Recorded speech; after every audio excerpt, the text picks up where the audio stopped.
dere nyirtin di jet kan ci joy den dere nyirtin di chin mor ma juk den nyirling woden ne den jadut den dere nyirtin di jet kan ci joy den dere nyirtin di chin mor ma juk den nyirling woden ne den jadut anju ban der na yok loy den kaya na podong ngan mi den nyirapu cuman na yang malwe ya kirwen yang nyan malwe sandara yang nyan malwen kuna ek loy den kaya na podong wen dan bakita abaindeng majok nyan un mananga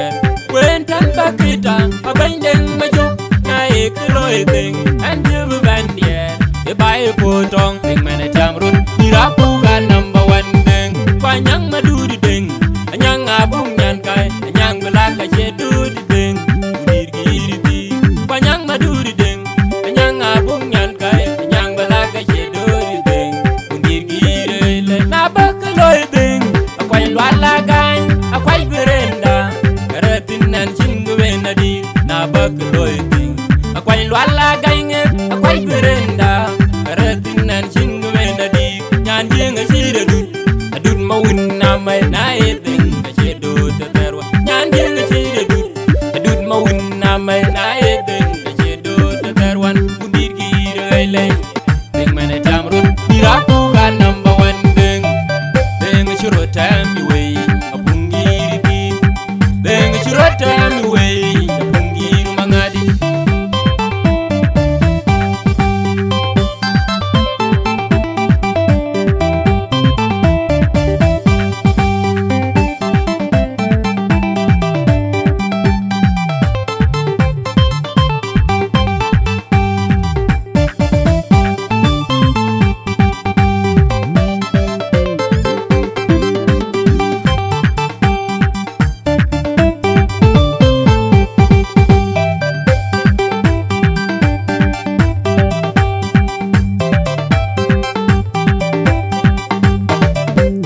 yoga guri nyir den ka nyira pungi yong nyan terot ke nyan na pungi yong nyan ngilu ke nyan na pulindi yong nyan pipi ke nyan na pungi bajal chao lawni angam na nyali kwete na jaga pungi dengi da pungi chiro temi we angam na nyali kwete na jaga pungi dengi da pungi chiro temi we achin ku ben wel in matin bang makel bang matuy mayam in bang mangan kajun majungo kajun bang ajut ujem yal matu jengo bu banwel duonda chirut yami deng apungir ele duonda chirretwen ngweno apungir mangadi deng mane jamrut mirapu kan number 1 deng nabi kloy deng ui deng nyiran ju bekang bier asunda nyan pir mayan ni deng bati de kwena kwenum kwain deng nyir an jing benadi nabi kloy deng ui deng nyiran ju bekang bier asunda nyan pir mayan ni deng bati de kwena kwenum kwain deng nyir achola kwalti achol wala chat ke ga kwala kolmo aye kwena kwenum kwen deng nyir mundir gi rawele an jing ben wel mudad ben nadir beri kenya natum panya dua jeyen bing wir mundir gi rawele wa maria nyang nyalatum panya dua jeyen bing wir mundir gi rawele kurande dem yamen na kwaltisi wal manyan na kwe kwal na eloy ka chet yang miloy rande dem yamen na kwaltisi wal manyan na kwe kwal na edeng ka chet do pungiri yalla mangadi chirungo ding mane jamrut mirapu kan number 1 ding wenge mangadi yalla mangadi chirungo jadong mangar wengo yalla mangadi chirungo jadong mangar wengo yalla mangadi chirungo maraku yalla mangadi chirungo oh maraku yalla mangadi chirungo wenge mangadi mangar jok dor ka janna pin dor ka jaden ganna ya twist hey mangar chirungo banga kolnyin DJ Wiseman promotion promoter head boy management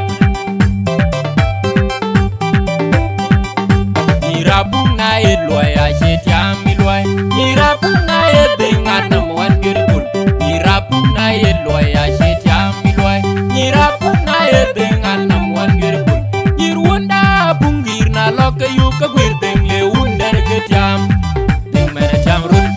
puga number one thing. Irwanda pulita jol ka tinga building le under ke tiam.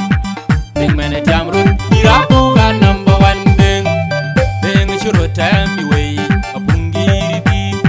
Thing churo time way. Apungiri mangadi. Thing dari nyirting dijet kan ci join. Thing dari nyirting dijet muar majuk. Thing nyirling woden ne thing jadun. Thing dari nyirting dijet kan ci join. Thing dari nyirting dijet muar majuk.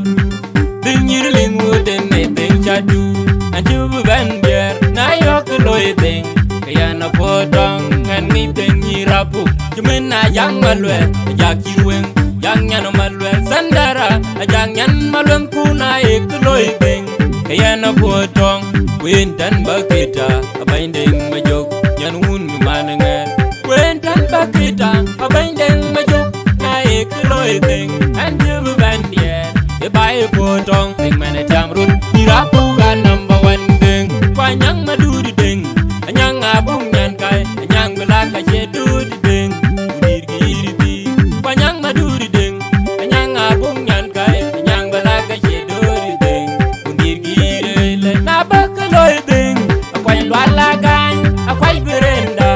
karatin nan chingu benadi na bakaloy ding akwai lwala gan akwai berenda karatin nan chingu benadi nyan jenga shiradu adun mawin na mai na eding ka shedo ta terwa nyan jenga shiradu adun mawin na mai na eding ka shedo ta terwan undir girele ding mane jamrut irapu ka number one ding ding churo tami way apungiri di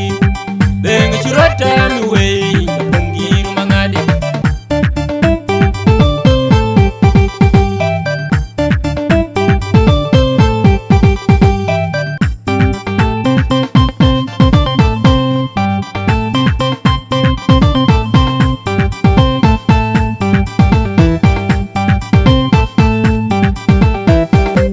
Yoga kuri nyirden ka nyira pungi Yung nyan terot ke nyan na pungi Yung nyan ngilu ke nyan na pulindi Yung nyan pipi ke nyan na pungi Pajal chaga walami Angga manay tinyalik Wajin na chaga pungi Dengi da pungi Chiro tambi way Angga manay tinyalik Wajin na chaga pungi Dengi da pungi Chiro tambi way Ajin ku bandwel In matin bang makyal bang matuy mayang In bang na mangan Kagajun majunggo Ajung bang ajun Ujem merial matuy jengong bu bandwel Iwanda chirwut yami deng Abungir gayle Iwanda chirretweng ngakwenong Abungir mangadi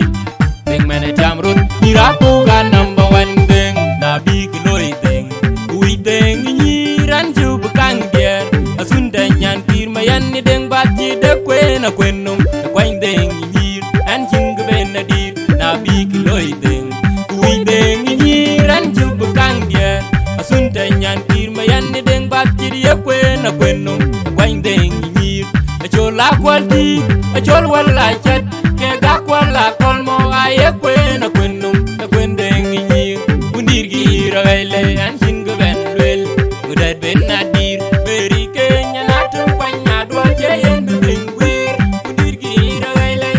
kong marianyang natum kwanya dua jayen bing wir undir gira gaile kurande dem yaman na kwal tipsi wal manyan na kwe kwal na eloy ka chetia miloy kurande dem yaman na kwal tipsi wal manyan na kwe kwal na edeng ka cheto da pungiri yalla mangadi chirongo ding mane jamrut irapu ka number one ding and on my king winyan mangara ding and on my king winyan mangara ding dor ka channa pi dor ka chade dor ka janogan dor ka chade dor ashiladu adangi raralani dor ashiladu uri piaralani dor ashiladu adangi raralani yalla mangadi chirongo ya tuj nay mangadi chirongo donga kol nyiri jaben ben ka tuj DJ Wise Man Promotion Promoter Hit Boy Management Sawan it Dio saji ngakwal Ami ngor gedem Dog mangar chiki ya ya bishi wel pan yidu. E jongen ji ton ko wayi kwa che chwe kwa che molot. Ya twis. Uri mi yare lanye do rashila du. DJ Wise Man promotion. Mota hit Y management. Ya twis.